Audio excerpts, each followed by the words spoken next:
देखिए, जिस तरीके से हमारे मुख्यमंत्री जी छूट जिहाद, लव जिहाद और डेमोग्राफिक चेंज जिहाद, ये जो बातें कर रहे हैं, शायद जो मुख्य मुद्दा है यहाँ का पलायन और रोजगार, उससे भटकाने के लिए कर रहे हैं। और वो प्लानिंग ये कर रहे हैं कि उत्तराखंड सांप्रदायिकता के जहर में ये जलने लगे।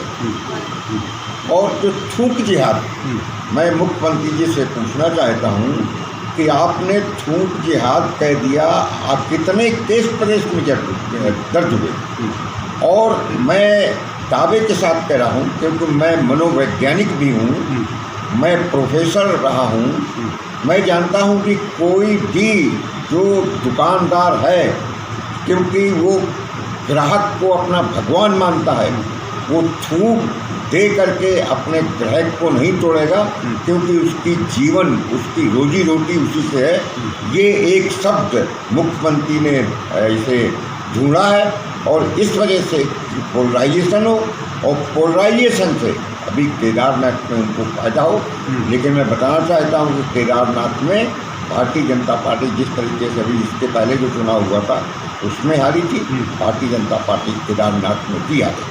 लेकिन जिस तरह मसूरी के अंदर 2 युवक चाय में थूकते हुए पकड़े गए हैं, उसके बारे में आपका क्या कहना है? देखिए, जो मसूरी में, मैं तो तथाकथित शब्द प्रयोग कर रहा हूँ, वो लड़के, उनकी दुकान थी या नहीं थी, दुकान में खड़े थे, और या एक सुनियोजित ढंग से, क्योंकि जितनी भी घटनाएं पहाड़ में हुई हैं उनमें सब जब जांच हुई है तो पता चला कि ये बिल्कुल गलत है। और ये मसूरी में जो 2 लोग कह रहे हैं, जो 2 लोग वहाँ पर, अगर वो व्यापार करने गए हैं तो वो व्यापारी नहीं हो सकते हैं, वो किसी के कहने पे गए होंगे।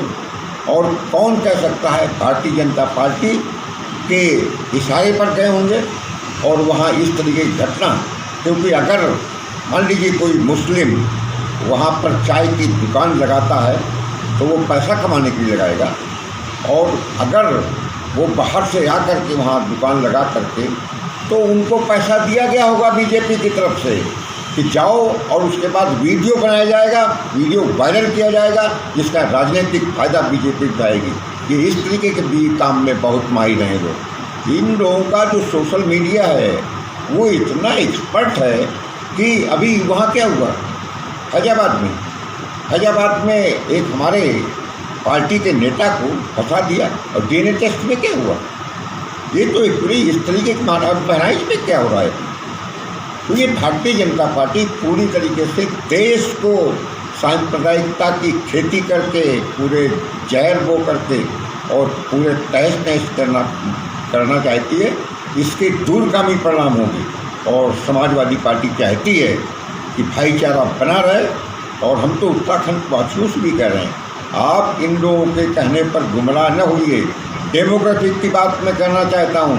डेमोग्राफिक पलायन जो 1795 गाँव के लोग, वो अल्टीमेटली हरिद्वार, देहरादून, उधम सिंह नगर यहीं तो गए, हल्द्वानी गए। तो आप कहते हैं कि साहब उत्तर प्रदेश के लोग यहाँ आ गए, और अगर ऐसा है तो आप एक श्वेत पत्र जारी करिए कि उत्तर प्रदेश के ज़्यादा आए हैं, पहाड़ के ज़्यादा नीचे आकर के सेटल हुए हैं। आप अपना फेल्योर छिपाना चाहते हैं। समाजवादी पार्टी आपकी इन तरीके के जो गुमराह कर रहे हैं, समाजवादी पार्टी चाहती है कि उत्तराखंड शांतिप्रिय प्रदेश है, यहाँ के लोग बहुत अच्छे हैं और ये सब समझदार हैं, आपकी सब करतूत को समझते हैं।